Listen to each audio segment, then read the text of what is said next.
Сайн байцгаана уу? За, намайг би Солонгос улсаас мэджилж байна.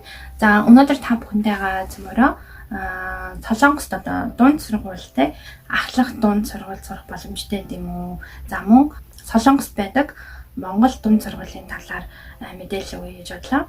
За, тэгээд хамгийн эхэлж хэлэх зүйл маань юу вэ гэхээр маш олон одоо хүүхдүүд надаас сурагчид те дунд сургуулиас одоо шилжээд ахлах сургуульд орох боломжтой юу? Эсвэл одоо 10 дугаар анги ч гэдэм үү те. Тэгээд Солонгост ирээд 11 12 дугаар ангид орох боломжтой юу гэж бас их асуудаг. За тэгээд үүн дээр хэлэхэд болохоор уг нь боломжтойгийн хувьд бол боломжтой. Гэхдээ ганцаараа бол ирээд орох бол ямарч боломжгүй. Яа тэгэхээр заавалчгүй харгалзсан үзэх одоо аав ээжтэйгээ яа тэгэхээр одоо насанд хүрээгүй хүн ирж ийн гэсэн үг шүү дээ. За тэгээд аав ээжтэйгээ хамт те ээж аав нь одоо энд Монгол Солонгост ажилладаг.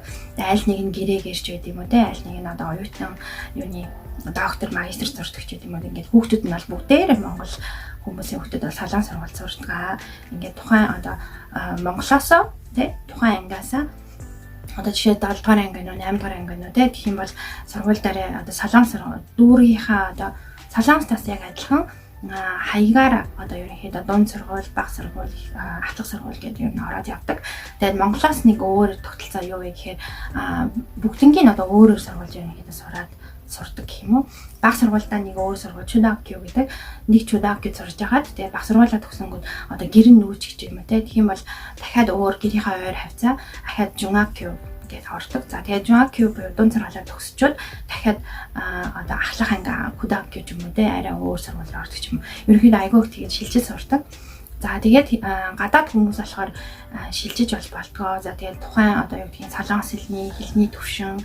За тэгээд дээрэс нь одоо хувийн хэрэгт дүн бүх зүйлийг одоо үзээд те тэгээд Солонгосоос ямар одоо ангид дүүцэж орох юм гэдгийг ерөнхийдөө харж агаад нэг анги үлэрдэг ч юм уу те ерөнхийдөө ангид орох боломжтой байдаг. За тэгээд хамгийн гол шалгуур нь бол мэдээж ээж аав нь байх хэвээр, ээж аав нь аль нэг нь байх хэвээр. За тэгээд визтэй ч визгүй ч ерөнхийдөө тогтсон одоо хаяг дээр байх хэвээр те. Тэгээд гэрийн одоо хаяг байгаа одоо гэрийн хаяг. За тэгээд ээж аав нь одоо Солонгост орж ирсэн тэр гадаад паспорт хүүхдийн одоо гадаад паспорт хувийн хэрэг сургалтын одоо дүнгийн жигсаалч юм уу бүх зүйлээ бариад сургууль дээр очиод ээж аав нь өөртөө одоо хүүхдүүдтэй ингэж очиод ярилцлаганд ороод тэгээ материал одоо бүрдүүлж ирсэн материалуудыг ерөнхийдөө авчичаад ярилцлаганд ороод ингээд энэ хүү сургууль сурах үгүй шийдээд ордгоо.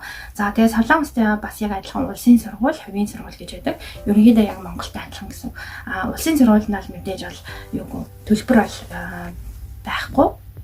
За мэдээж хоолны төлбөр болоо одоо ном зурх бичиг те форум ч гэдэг юм төлбөрүүд бол гарна.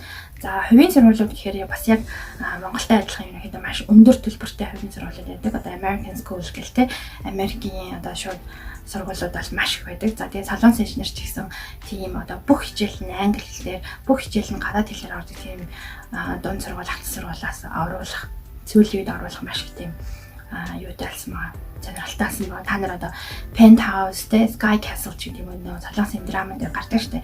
Хүүхдүүдэд ерөнхийдөө маш өндөр төлбөртэй маш тийм одоо мундаг сургууль оруулахыг бас Солонгос инженер маш их зорьдог. Тэгээ түүгэж дагаад ерөнхийдөө Монголтоос яг адилхан айгүй их өндөр төлбөртэй байдаг. Одоо жилийн төлбөр нь жишээлбэл $10,000-аас 20,000 те $30,000 ч гэдэг юм уу. Ерөнхийдөө вагоноор бол 10 сая, 20 сая, 30 сая гэдээ яваад өгнө жилийн төлбөр. Тэгэхээр чи амар өндөр хаастай. Тийм болохоор зүгээр энгийн жирийн Солонгос айлууд бол бүгдээр хүүхдүүд нь улсын сургууль явдаг. Бага анги нь болохоор 1-ээс одоо 5 дугаар анги. За тэгээд дунд анги нь бол 4 жил буюу 6, 7, 8, 9 гэж явчихна. За тэгээд ахлах анги нь болохоор 10-аас 12 буюу ингээ 3 жил хэдэг. За тэгээд Солонгос хүүхдүүд бол ерөнхийдөө монголоор 7 настайдаа сургуульд ордог. Монгол хүүхдүүд бол сүүлийн 6-тайдаа ордог шүү дээ. Бидний үед болохоор 7-тай ордог байсан. 7-тай бүр 8-тай эдэр гэж ордог байсан. За тэгээд Солонгос хүүхдүүд бол 7-тай. Надад бас 7-тай орох нь бол хүүхдүүд бас маш зөв юм болов уу гэж би бас хувьдаа бодож явдаг. Дэндүү бас 6 настай эрт орчоод тийм жоохон одоо хүүхэд одоо жоохон ядардаг шүү дээ. Тийм болохоор 7 нас хүртлээр яг нэг сургуулийн өмнөхтэй Тэгээд өсөг үздэг тийм одоо цэцэрлэгт явж байгаад 7-таагаас яг сургуульд ордог байгаа. Гэхдээ солонгос хүмүүс ерөнхийдөө 1-р ангид 7-таа орохоос өмнө бүгдээрээ ихэнх нь хангал буюу ABCD тий нөгөө үсгээ үзсэн байдаг. Гэртээ бүгднгийн гэртээ ээж нэр одоо гэртээ зааж өгдөг. Тэгээд цэцэрлэгт явж хатаа сурдаг ч гэдэг юм тий. Ерөнхийдөө бүгдээрээ үсгээ үзсэн тийм хүмүүс 7-таа ороод уншиж чаддаг хүмүүс 7 настай 1-р ангид ордог байна. За тэгээд зүгээр одоо юу гэдэг 15 6-тай дүүнертэй хэлэхэд болохоор энэчээ ингээд тий ямар ч одоо туслах хөнгөө ганцаараа шууд ирээд ингээд сурчдаг тийм зүйл бол байхгүй. 10 жилд бол заавалчгүй одоо ээж аавтайгаа ээж аавынхаа айл нэгэнтэй одоо солонгост хамт амьдардаг. Тэгэх юм бол шилжиж болно, шилжиж сууж болно. Тийм юм байхгүй зүгээр ингээд ганцаараа ирээд сураад дотор яринд байдаг гэж бол ерөнхийдөө бас маш юу байхгүй. Тийм болохоор одоо солонгост байдаг Монгол сургуулийн талаар бас танилцуулж өгье. Тэгээд та нар өөрсдөө энэ доор гарч байгаа сайт руу бас ороод судлаад үзээрэй. www.mongolschool.org гэдэг сайт нэгээ. Сөүлд байдаг. За тэгээд монголчуудад зориулсан одоо Монгол дунд сургууль гэсэн үг. Тэгээд бага сургууль, дунд сургууль, их сургууль одоо ахлах анги гэдэг бүх одоо бага дунд ахлах ангиуд бол байдаг. За тэгээд анх 99 онд байгуулагдчих байсан. Тэгэхээр ч одоо бараг 20 гаруй жил болчихсон маш туршлага сайтай туршлагацсан юм сургууль байна. За тэгээд анхны ерөнхий төгсөлтөө 2005 онд хийжсэн. Одоо 2020 он хүртэл болохоор 16 удаагийн төгсөлт хийсэн гэж байгаа. Тэгэхээр ч маш олон байгаа. За тэгээд нийтдээ бараг 453 сурагч энэ сургуулиас төгсөж байсан. За мөн маш олон сурагчаа сурж аваад одоо шилжсэн юм төгтэй. За тэгээд 2021 он одоогийн байдлаар болохоор 300 орчим бага дунд ахлах сургуулийн одоо сурагчтай. За тэгээд солонгос хэл, монгол хэл, англи хэл, монголын түүхтэй, нийгэм, солонгосын түүх, нийгэм зэрэг хичээлүүд ордог. За тэгээд дуу хөгжим, урлаг, спорт, одоо таеквондо, IT, компьютер, за ажилтрын дүүдгэр хэсэг зайлшгүй хэрэгцээтэй хичээлүүд бүгднийг одоо үзэж ордог байна. За тэгээд мөн 12 монгол багштай, 10 солонгос багштай ийм өндөр сургууль байна. За тэгээд энэхүү сургуульд орохын тулд мэдээж бас ээж аавын айл нэг нь гадаад хүн байх хэрэгтэй. Гадаад гэдэг нь одоо монгол ээж аавтай гэсэн үг шүү дээ. За тэгээд аль нэг нь солонгосын иргэншилтэй байж болж байна. Солонгост байдаг монгол сургууль гэж чинь одоо гадаад сургууль гэсэн үг шүү дээ. За тэгээд гадаад сургууль учраас сургалтын төлбөртэй. Сургалтын төлбөр нь болохоор жилийн 2,100,000 вон ийм төлбөртэй байгаа. За тэгээд дотор бас байр байдаг. Дотор байранд бол ямар хүмүүс байдаг юм гэхээр гэр нь сургуулиас одоо хол зайтай байдаг те. Гэр нь одоо 1 цаг 30 минутаас дээш явж сургуульд очдог ч юм уу. Ийм хүмүүс бол ерөнхийдөө дотор байранд байж болно.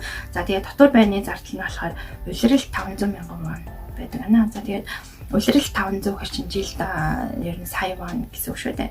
За тэгээд 1 сая вон шүү. Ерөнхийдөө 1-ээс 5 дахь хүртэл одоо хичээлд явчаад тэгээд хасны бүтцэн гэртээ арчдаг гэсэн үг. Тэгээд Сөүл юм чинь одоо Инчонд амьдардаг, Тэжонд амьдардаг хүмүүс бас явж болох нь. Тэгэхээр чинь хичээлээ одоо 1-ээс 5 дахь хүртэл дотор байранд байж агаад тэгээд хасны бүтцэнд нь гэр лугаа явчих болдог гэсэн үг байна. За тэгээд энэхүү сургуулийн сайт руу ороод өөртөө таныг зураг энэ бүх зүйлээ үзэх боломжтой. За тэгээд үн төлбөр нь гэсэн маш боломжийн үн төлбөртэй байгаа. За энэ сургууль мэдээж одоо солонгос улсад ажиллаж амьдарч байгаа хүмүүс хүүхдүүдээ монгол хүүхдүүдээ одоо монгол сургууль сургадаг байгаа. Та нар өөртөө ч гэсэн YouTube дээр энэ монгол сургуулийн талаар мэдээлэл YouTube-ээр хаагаад үзэх юм бол маш олон байгаа. За тэгээд энэ хүү монгол дунд сургууль сурдаг сурагчид хүртэл YouTube бас хөтлөөд хөөрхөн бичлэгүүд бас хийсэн байдаг. Тэгээд та бүхэн бас үзээрэй гэж хэлмээр байна. За тэгээд юуны зүгээр одоо солонгос сургууль шилжиж орох гэж байвал заавалчгүй одоо энд солонгост амьдардаг байх хэрэгтэй. Байнгын уршин сурах одоо хаягчин байх хэрэгтэй тийм ээ. Тэгээд ээж аав харилцан үзэх хүнчин байх хэрэгтэй. Тийм болохоор одоо дүүнерт бүр жоохон одоо хүүхдэд хэлэхэд сурах бол боломжгүй. Харин та нар өөрсдөө юуны 12 жилээ сайн төгсөөд одоо яэш өдрөө бүгднийг сайн өгөөд тэгээд солонгос хэлээ маш сайн сураад өөртөө солонгост бол тэтгэлэг аваад тэтгэлэг аваад ингээд солонгос улсад ирж одоо бакалаврт сурах боломжтой шүү гэж бас хэлмээр байна. За тэгээд миний одоо бусад одоо видеонуудад солонгос бакалавраа сурах талаар мэдээлэл байгаад бол түүнээс бас үзээрэй. За ингээд дараагийн видео хүртлээр түр баяртай. Тэгээд subscribe дараад share, like сэтгэл хэсэд өшөө бас авахыг хүсэж байгаа мэдээлэл юу вэ? Тэдрийг бас бичээд яваад байгаарай. За ингээд түр баяртай нэмээд солонгос улсаас